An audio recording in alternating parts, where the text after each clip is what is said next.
जय हिंद दोस्तों। आज हम लोग क्लास 12 अपना फिर चैप्टर नंबर 1 स्टार्ट कर रहे हैं। इस चैप्टर में हम लोगों का एक टॉपिक है सतत आवेश वितरण यानी कंटिन्यूअस चार्ज डिस्ट्रीब्यूशन। इसके बारे में आज हम लोग पढ़ेंगे। ये वाला टॉपिक आप लोगों के एग्जाम में 2 मार्क्स में पूछा जाता है। इससे रिलेटेड जैसे आप लोगों ने सुना होगा या कभी कभी प्रीवियस ईयर क्वेश्चन खोलिएगा तो उसमें दिखेगा रेखीय आवेश घनत्व, पृष्ठीय आवेश घनत्व, आयतनिक आवेश घनत्व। इस सब के बारे में हम लोग यहाँ इसी टॉपिक में पढ़ेंगे। आखिर में सतत आवेश वितरण से आप लोग क्या समझते हैं और उसको कैसे डिफाइन करेंगे, तो आइए देखते हैं। तो देखो, सतत आवेश हम लोग सतत आवेश वितरण समझने से पहले पहले आकृति समझ लेते हैं। आकृति, बचपन से आप लोगों ने आकृति तो देखा होगा। कैसी कैसी आकृति आप लोगों को देखने को मिली होगी? एक रेखा देखने को मिली होगी,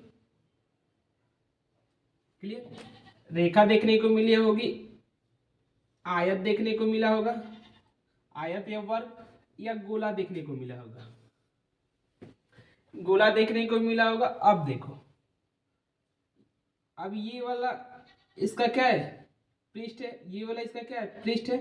और ये भी इसका पृष्ठ। अब इस पे हम लोग कोई चार्ज दे देगा, मान लो चार्ज देगा, तो चलो ऐसे हम देते, यहाँ 2 गो, यहाँ 2 गो, और इस एरिया में 1 गो, और ऐसे अलग अलग 1 गो, एक यहाँ पर, फिर यहाँ 2 गो, यहाँ 4 गो, यहाँ 6 गो, यहाँ मानकर चलते 8 गो। चलो अब देखो, अब इस पे भी यहाँ 2,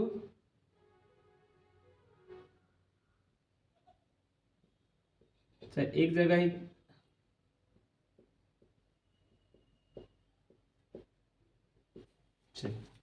अब देखो पृष्ठ पर हमने आवेश को तो वितरण कर दिया। अब बोलिएगा आवेश तो अपने बताया नहीं, तो आवेश का डिफिनेशन हमने पहले वीडियो में ही बता दिया। उसमें आप लोगों को हो सकता है कि हमने ऋण आवेश और धन आवेश नहीं बताया, तो ऋण आवेश और धन आवेश सुन लीजिए।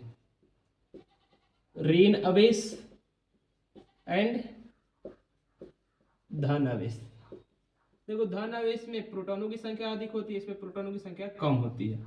इसमें प्रोटॉनों की संख्या अधिक, इसमें इलेक्ट्रॉनों की संख्या कम, और इसमें इलेक्ट्रॉनों की संख्या अधिक। तो अगर पूछा जाएगा कि ऋण आवेश किसे कहते हैं, तो वैसा आवेश जिसमें प्रोटॉनों की संख्या कम तथा इलेक्ट्रॉनों की संख्या अधिक होती है उसे ऋण आवेश कहते हैं। धन आवेश, वैसा आवेश जिसमें प्रोटॉनों की संख्या अधिक और इलेक्ट्रॉनों की संख्या कम होती है उसको क्या बोलते हैं हम लोग? धन आवेश बोलते हैं।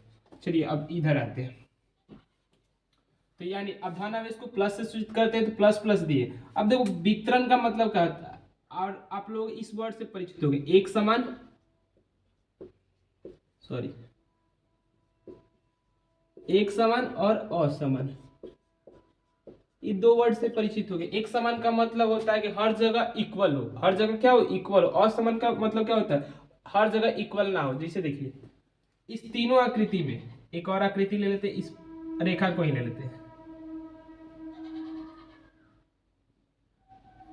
इस रेखा को ले लिया। चलो अब इस तीनों में देखो, इस पे पूरा का पूरा रेखा पर आवेश प्लस प्लस समान है, बट यहाँ देख, यहाँ थोड़ी सी लंबाई पर 2 गो है, इतना पूरी लंबाई पर 1 गो है, इतनी पूरी लंबाई पर 2 गो है। ऐसे इस पूरे लंबाई पर इतना है, और इस पूरे लंबाई पर 2 1 गो है, इस पूरे लंबाई पर 4 गो है, इस पूरे लंबाई पर 6 गो है। ऐसे ही देखो, इतना पृष्ठ पर कितना है? 4 गो, इतना पृष्ठ में कितना है? 2 गो, इतना पृष्ठ में कितना है? 1 गो, इतना पृष्ठ में कितना है? 6 गो। तो ये हम लोगों का एक समान वितरण का उदाहरण नहीं हुआ, यानी सतत आवेश वितरण का उदाहरण नहीं हुआ। सतत आवेश वितरण का मतलब ही होता है कि हर जगह क्या होनी चाहिए? आवेश की मात्रा समान होनी चाहिए। तब हम लोग किस चीज को डिफाइन कर सकते हैं? एक समान, सॉरी, रेखीय आवेश घनत्व को डिफाइन कर सकते हैं। तो रेखीय आवेश घनत्व को डिफाइन कब होगा? जब चार्ज कैसा वितरण होगा? सतत वितरण होगा। अगर सतत वितरण होगा तो अब हम तीनों टर्म को डिफाइन नहीं कर सकते। कौन कौन? तो रेखीय आवेश वितरण, पृष्ठीय आवेश, सॉरी, रेखीय आवेश घनत्व, पृष्ठीय आवेश घनत्व, एंड गोलीय या आयतनिक आवेश घनत्व। रेखीय आवेश घनत्व को लेमडा, और पृष्ठीय आवेश घनत्व को सिग्मा, और आयतनिक आवेश घनत्व को रो सूचित करते हैं। तो क्लियर हुआ होगा। चलो इन तीनों को पढ़ते हैं।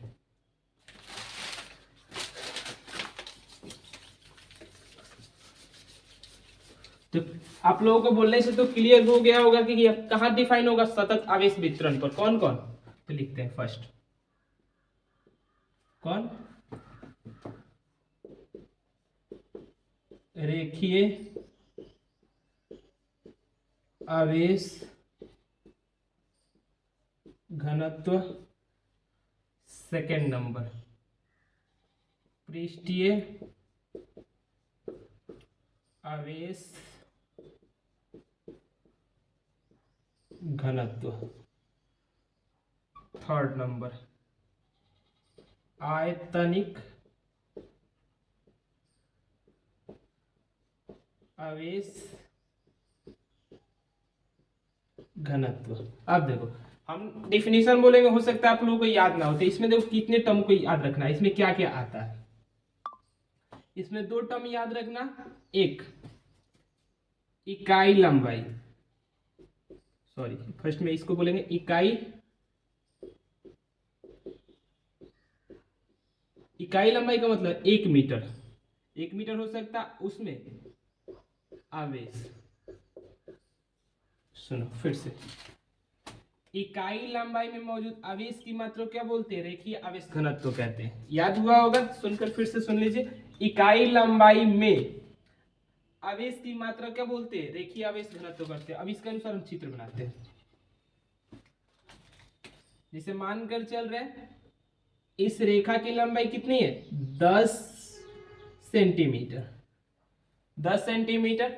अब इस पे टोटल आवेश कितना है, मानकर चल रहे हैं 20 माइक्रो कूलम, इतना आवेश है, यानी 10 मीटर, टोटल 10 मीटर लंबाई पे कितना आवेश है,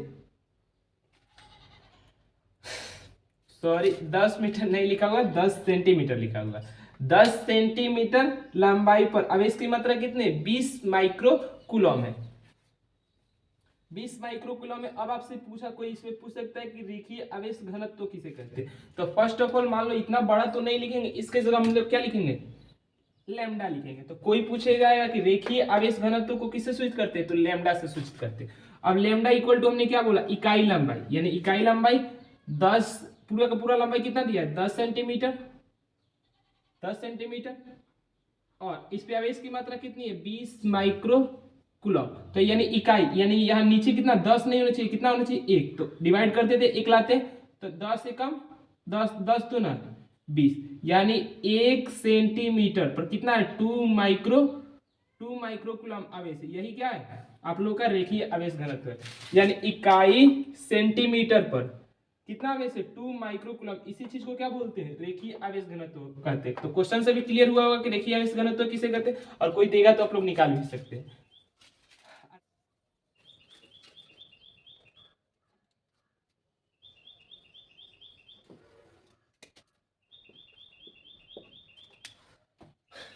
अब देखो इसका डिफिनीशन और इसका, इसके बारे में कुछ जानकारी हम यहाँ लिख देते हैं। तो अगर आपसे कोई पूछेगा रेखीय आवेश घनत्व सर क्या समझते, तो क्या बोलिए, इकाई लंबाई पर भी बोल सकते हैं, मैं भी बोल सकते हैं, इकाई लंबाई पर मौजूद मौजूद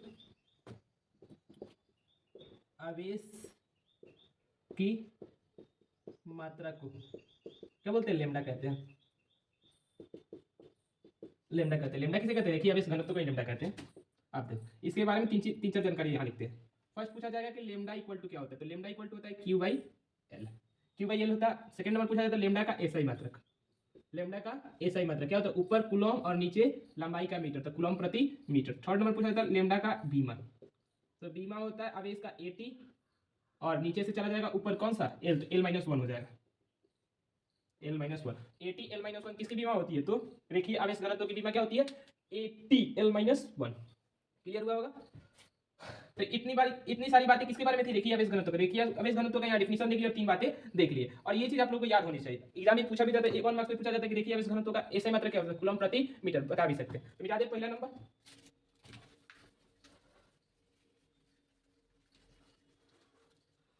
अब सेकंड नंबर क्या है, पृष्ठीय आवेश घनत्व। तो पृष्ठीय, यहाँ पृष्ठ बनाते हैं,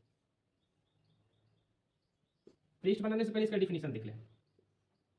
इसके डिफिनीशन में क्या बोलेंगे, उसमें लंबाई बोल रहे थे, इसमें बोलेंगे इकाई वर्ग मीटर, वर्ग मीटर, वर्ग मीटर को चाहे इस चीज को इंग्लिश में ऐसे बोला जाता है, वन, इंग्लिश में क्या संकेत में 1 मीटर स्क्वायर, इस चीज को संकेत में ऐसे बोल सकते हैं 1 मीटर स्क्वायर में क्या आवेश, इसे ही क्या बोलते हैं, पृष्ठीय आवेश घनत्व। तो अगर कोई आपसे पूछेगा पृष्ठीय आवेश घनत्व किसे कहते हैं, तो इकाई वर्ग मीटर में मौजूद आवेश की मात्रा को क्या बोलते हैं, पृष्ठीय आवेश घनत्व कहते हैं। तो यहाँ देखो समझ लेते हैं, इसके अनुसार बनाते हैं, एक पृष्ठ बताते हैं,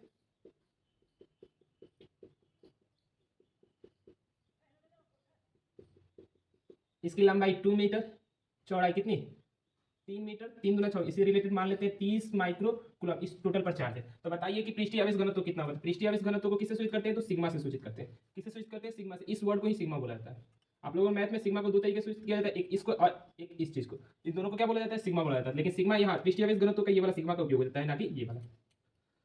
अब देखो, अगर बोला जाए पृष्ठीय आवेश घनत्व तो क्या होता है, इकाई लंबाई, लेकिन क्षेत्रफल नीचे चाहिए। क्षेत्रफल क्या होगा, द्वितीय 6 मीटर स्क्वायर, द्वितीय 6 मीटर स्क्वायर, ऊपर कितना 30 माइक्रो कूलम। यहां से काटेंगे तो 5 आ जाएगा हम लोगों का, तो 5 माइक्रो कूलम कितने में, 1 मीटर स्क्वायर में। यानी 1 मीटर स्क्वायर में कितना आवेश है, 5 माइक्रो कूलम आवेश है। इसी चीज को क्या बोलते हैं, पृष्ठीय आवेश घनत्व कहते हैं। तो देखो इतना ही तो हो सकता है, थोड़ा सा एडवांस में और क्वेश्चन भी ऐसा टाइप में पूछा जाता है, ऐसा कोई दिक्कत नहीं। ऐसा टाइप में आप लोगों ने न्यूमेरिकल पूछा जाता है क्लास 12 में। देखो अगर पूछा जाएगा पृष्ठीय आवेश घनत्व किसे कहते हैं, तो इकाई वर्ग मीटर में। जब भी ऐसा टर्म देगा तो आप लोगों को नीचे कितना लाना, 1 मीटर स्क्वायर, और ऊपर जो आएगा वही है 1 मीटर स्क्वायर पर आवेश की मात्रा। इसी चीज को क्या बोल देंगे, पृष्ठीय आवेश घनत्व बोल देंगे। तो चलो डिफिनेशन देखते हैं, इकाई वर्ग मीटर में मौजूद आवेशों की मात्रा क्या बोलते हैं, पृष्ठीय आवेश घनत्व। अब चलो इसके बारे में कुछ जानकारी ले लेते हैं। ऊपर एक न्यूमेरिकल बना लिया, अब जानकारी में डिफिनेशन तो देख लीजिए, चलो डिफिनेशन लिख देते हैं। यहाँ का डिफिनेशन यहाँ लिखते हैं, यहाँ चाहे हेडिंग ही डाल देते हैं, पृष्ठीय आवेश घनत्व। इंग्लिश में बोला जाता है surface charge density, surface charge density. ठीक है, इसको मिटाते हैं। तो यही चीज लिखेंगे, इकाई वर्ग मीटर में मौजूद आवेशों की मात्रा क्या बोलते हैं, पृष्ठीय आवेश घनत्व। चलो यहाँ देखकर आप लोग को दिखेगा, थोड़ा सा समझ जाइएगा। क्या, इकाई वर्ग मीटर। देखो इस स्क्वायर को हिंदी में वर्ग बोला जाता है, मीटर में, चाहे पर भी बोल सकते, पर ही लिख देते, मीटर पर मौजूद आवेश की मात्रा को क्या बोलते हैं, पृष्ठीय आवेश घनत्व, यानी क्या, सिग्मा कहते हैं। यहाँ डिफिनेशन तो लीजिए, डिफिनेशन आप लोग अच्छे से नोट कीजिएगा, डिफिनेशन अच्छे से नोट कीजिएगा। यहाँ हमने डिफिनेशन ले, अब 2-3 बातें इसके बारे में भी। इस चीज को किससे सूचित करते हैं, सिग्मा से। इसका फॉर्मूला क्या होता है, ऊपर क्यू नीचे ए। यहाँ भी देखो ऐसे ही बोला जा सकता है, इकाई क्षेत्रफल में मौजूद, इकाई क्षेत्रफल पर मौजूद क्या आवेश की मात्रा क्या बोलते हैं, पृष्ठीय आवेश घनत्व कहते हैं। यहाँ वर्ग मीटर को चेंज करके हम लोग क्षेत्रफल बोल सकते हैं, कोई दिक्कत नहीं, दोनों सही है। अब देखो इसका भी ऐसा ही मतलब क्या होता है, कूलम प्रति मीटर स्क्वायर। इसका बीमा ये आप लोगों के लिए होमवर्क रहेगा। होमवर्क क्या, आप लोग इसका बीमा आप लोग कमेंट में लिखिएगा, कमेंट कीजिएगा। अब आते हैं थर्ड नंबर, आयतनिक आवेश घनत्व।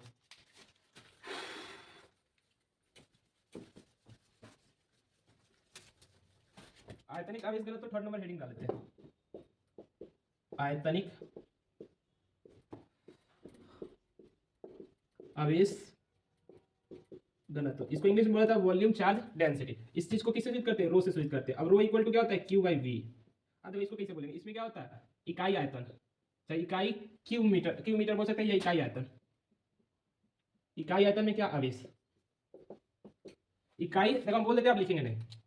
इकाई आयतन में मौजूद आवेश की मात्रा क्या बोलते हैं, आयतनिक आवेश घनत्व कहते हैं। इसको किससे सूचित करते हैं, रो से सूचित करते हैं। और रो इक्वल टू क्या होता है, क्यू बाई वी। देखो इस चीज का उपयोग करके ज्यादातर केस में हम लोग क्यू का मान निकालेंगे। अगर मान लो पूरा वॉल्यूम में होगा, पूछा जाएगा इकाई नंबर में कितना आवेश है, तो यहाँ क्यू इक्वल टू क्या हो जाएगा, रो इंटू वी। आई देखिए आवेश घनत्व में भी अगर क्यू का मान पूछा जाए तो कितना हो जाएगा, लेमडा इंटू एल। उस और पृष्ठीय आवेश में क्यू का मान कितना हो जाएगा, रो सिग्मा इंटू ए। ऐसे हम तीनों का उपयोग करेंगे। इस चीज से हम लोग ज्यादातर किस में आवेश का मान निकालकर वहां पुट करेंगे, क्योंकि देखो पूरा सतत आवेश में एक क्यू तो होता नहीं, उसमें पूरा का पूरा जगह क्यू होता है। तो वहां क्यू निकालने के लिए क्या करेंगे, पूरा क्षेत्रफल कितना और किससे, या पूरा लंबाई कितना और उसके रेखीय आवेश घनत्व से मल्टीप्लाई कर देंगे, हमें किस चीज का मान मिल जाएगा, क्यू का मान मिल जाएगा। तो इस तीनों चीज का हम लोग प्रयोग करेंगे आगे बड़े बड़े डेरिवेशन में। क्या बता रहे थे, चलो सेकंड में इसका एसआई मात्रक, रो का एसआई मात्रक, रो यानी आयतनिक आवेश घनत्व का एसआई मात्रक, ऊपर क्यू का कूलम, नीचे वॉल्यूम का मीटर क्यू। इसका बीमा लिख देते हैं, इसका ATL-3। ATL-3 किस चीज का बीमा होता है, आयतनिक आवेश घनत्व का बीमा होता है। तो इस चीज से हम लोग क्या क्लियर हुआ, सतत आवेश वितरण क्लियर हुआ। इसमें हमने 3 चीजें पढ़ा, क्या क्या, एक तो पढ़ा रेखीय आवेश घनत्व, सेकंड पढ़ा पृष्ठीय आवेश घनत्व, थर्ड पढ़ा आयतनिक आवेश घनत्व। तो ये तीनों चीज आप लोग एग्जाम में 2 मार्क्स में पूछा जाता है। 2 मार्क्स में कैसे पूछा जाता है, रेखीय आवेश घनत्व से आप क्या समझते हैं इसका ऐसा ही मात्रक तथा बीमा लिखे। और इसका उपयोग हम लोग कहाँ कहाँ करते हैं, बड़े बड़े डेरिवेशन में किसका मान निकालने के लिए, आवेश का मान निकालने के लिए। जैसे अगर रेखा पर मान लो रेखा पर पूरा आवेश का वितरण हुआ होगा और पूछा जाएगा आवेश का मान कितना हुआ, तो वहां हम लोग बोल देते हैं Q equal to lambda L है। अगर पृष्ठ पर है तो पूछा जाएगा इकाई क्षेत्रफल में कितना आवेश है, तो बोल दिया जाता है Q इक्वल टू कितना है, सिग्मा इंटू ए है। और आयतन पर यानी गोला पर है, पूरा सॉलिड ठोस पे, तो उस चीज में अगर Q का मान पूछा जाता है तो क्या उसके आयतनिक घनत्व तो रोज में और V से मल्टीप्लाई कर देते हैं, हम लोग को वहां आवेश मिल जाता है। तो इस चीज का उपयोग करते हैं। और आप लोगों के एग्जाम में कितना ये चीजें 2 मार्क्स में पूछा भी जाता है, तो अच्छे से क्लियर कीजिएगा। फिर भी आप लोगों को कुछ डाउट रह जा रहा, मतलब 12th के बेस पर जो भी आपको दिक्कत कर रहा होगा वो प्लीज कमेंट कर सकते हैं, उस चीज को जरूर आपके कमेंट पे ही सोल्यूशन दिया जाएगा या नेक्स्ट वीडियो में ट्राई किया जाएगा उस चीज को, उस प्रॉब्लम को दूर करें। उस प्रॉब्लम को दूर करें तो ट्राई कीजिएगा, उस चीज को कमेंट करें, क्योंकि हम डेली वीडियो डालेंगे और आप लोगों का कमेंट डेली रीड करेंगे आपने कमेंट में क्या लिखा। अब गलत या सही कुछ भी कमेंट में जरूर लिखिएगा। आपको कमेंट क्या करता है, अगले नेक्स्ट वीडियो डालने पर मोटिवेट करता है कि किसके लिए वीडियो डाला जा रहा है, आप लोगों के लिए डाला जा रहा है और आप लोगों के लिए बेहतर के लिए। मान लो अगर किसी चीज को शॉर्ट में और अच्छे से दिया जाए, अच्छे से यानी मान लो हम लोग एग्जाम में कैसे क्या क्या पूछा जाता है, ऑब्जेक्टिव पूछा जाता है, 2 नंबर का क्वेश्चन पूछा जाता है एंड 5 नंबर का क्वेश्चन पूछा जाता है, यही 3 चीजें हम लोग का एग्जाम होता है। तो इस चीज को कैसे बेहतर करेंगे, देखो कभी कभी कितने बार ऐसा भी हुआ कि एग्जाम देने जाते हैं और हम लोग का परिभाषा भूल जाते हैं, तो ऐसा चीज हम लोग बताएंगे कि परिभाषा भूलिएगा नहीं, और हम लोग को एग्जाम तक या नेक्स्ट कभी भी हम लोग का क्या रहेगा, परिभाषा याद रहेगा। तो ट्राई कीजिएगा कि जो चीज बोल रहे थे, देखो इजी लैंग्वेज में तो बोल रहे इकाई आयतन में आवेश की मात्रा क्या बोलते हैं, आयतनिक आवेश घनत्व कहते हैं, हर चीज का आय। देखो ये भी बात क्लियर है कि ये चीज लिखिएगा तो टोटल में टोटल मार्क्स मिलता है, ऐसा कोई बात नहीं है कि आप लोगों का मार्क्स कट जाएगा। और ये भी आप लोगों से कहेंगे आप बुक को जरूर रीड कीजिएगा, बुक के और वहां से आप लोग मैच कर सकते हैं, ये वाला अलग है कि वो वाला अलग है, दोनों आप लोगों का सिमिलर ही मिलेगा। ऐसा कोई बात नहीं कि हम अलग बोलेंगे बुक आपका अलग बोलेगा। हम लोगों का काम क्या होता है, आप लोगों को बुक को इजी बनाना और आप लोगों के पढ़ने लायक बनाना, बस यही काम होता है।